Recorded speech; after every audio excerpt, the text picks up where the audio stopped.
uma vez que você organizou, começou a organizar a sua história, você já tem tudo na cabeça. Você não precisa ter o fim. Você não precisa... Eu gosto de escrevendo a história e a própria história se desenrolando, é que ela vai acontecer. Eu acredito muito na coisa que o personagem faz a história. Quanto mais interessante for o personagem, mais interessante vai ser a sua história. Então eu defino esses personagens, quem é o protagonista, essas forças antagônicas, quem que vai ajudar, né, que são os anjos da guarda lá, que são... Veja bem, essa história eu escrevi no modelo clássico, né, o modelo mais clássico de história, que é começo, meio e fim. Beleza, então eu já tenho essa história já praticamente estruturada, não tem ela própria, tem estruturada. E eu parto para o próximo passo, que é o argumento.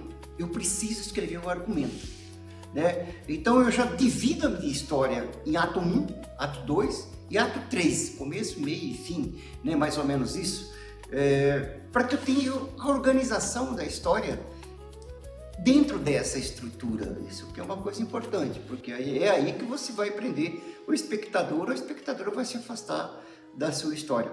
Então no ato 1, por exemplo, eu já começo a definir o ambiente, os personagens, né?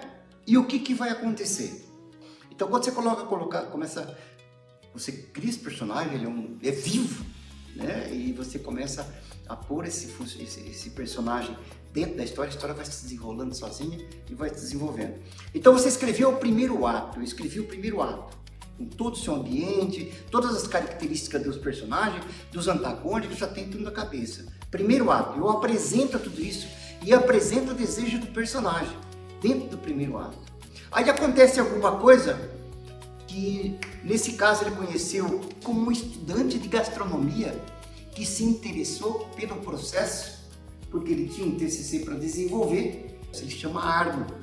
Então, quando ele conhece o Arno, quando eles começam a disparar, olha, tudo isso pode ser organizado, o Arno fala para ele. Ele fala, mas organizado como? Organizado numa cooperativa. Então, nós percebemos que essa história ela vai tomar um outro rumo. Que rumo? Segundo ato.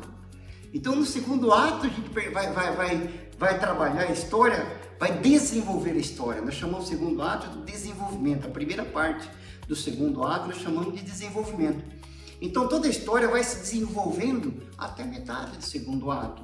Aí acontece alguma coisa, geralmente acontece alguma coisa trágica, alguma coisa que tenta tirar o sonho do protagonista do Saruê, que era ter essa coisa. Ou alguma outra coisa, é uma crise, né? Na metade do seu curta-metragem, na metade da sua escrita, tem uma grande crise.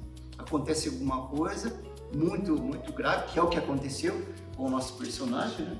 Nós temos aqui que é esse personagem, e aqui são os bonequinhos, né? São os bonequinhos do stop motion. São lindos, né?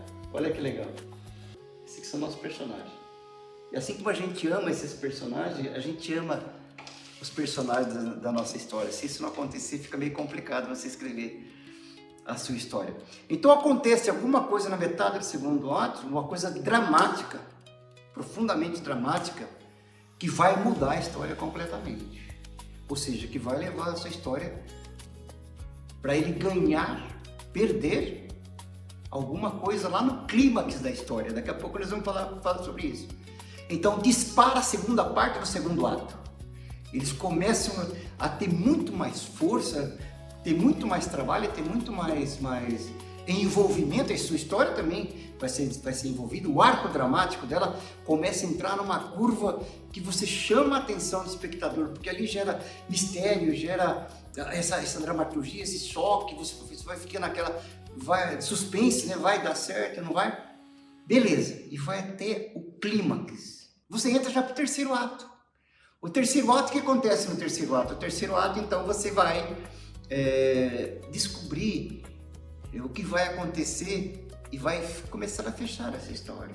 E a partir do terceiro ato, então, se desenvolve todo o processo dele conquistar isso, no caso aqui foi uma conquista, ele conquistar todo o desejo dele foi conquistado, ele alcançou o desejo dele, não da maneira que ele queria, mas o clímax levou ele a conquistar de uma maneira muito melhor do que ele pensava, né? Que foi o Arno, esse amigo dele, que ajudou ele a conquistar alguma coisa muito além do que ele imaginava. Então, ele alcança aquilo, então ele pode trazer uma vantagem para ele e para o lugar que ele mora. E a partir disso é o desfecho. A história então tem o seu desfecho, o epílogo e vai para o final. Então você já tem tudo definido. Você já tem a história definida, começo, meio e fim, você já organizou tudo escrevendo, gente. Não pense em negócio que vai ficar na cabeça, que isso não existe. Quando você escreve, você tem um projeto. Se você escreve, você não tem nada. Você tem uma ideia, uma vaga ideia. Então você escreve. O argumento é uma coisa muito importante. Eu gosto muito de escrever o argumento. Eu escrevo o argumento geralmente em prosa, né? Eu gosto de escrever o argumento como se fosse um conto. Eu gosto muito dessa questão poética do conto, então é uma coisa que eu gosto muito, então eu escrevo o argumento, né? O que é o argumento? Você escrever a sua história do começo, meio e fim, geralmente dá umas 5 páginas, 3 páginas, 5 páginas, um curta-metragem. Um longa-metragem dá cerca de 10 a 35 páginas, né? Que é o que eu costumo fazer. Você vai escrever a sua história, esse argumento, né? Reescreve, né? Se for preciso. Você faz o argumento 1, que é esse argumento que você vai contar a história como ela é. E em estrofes.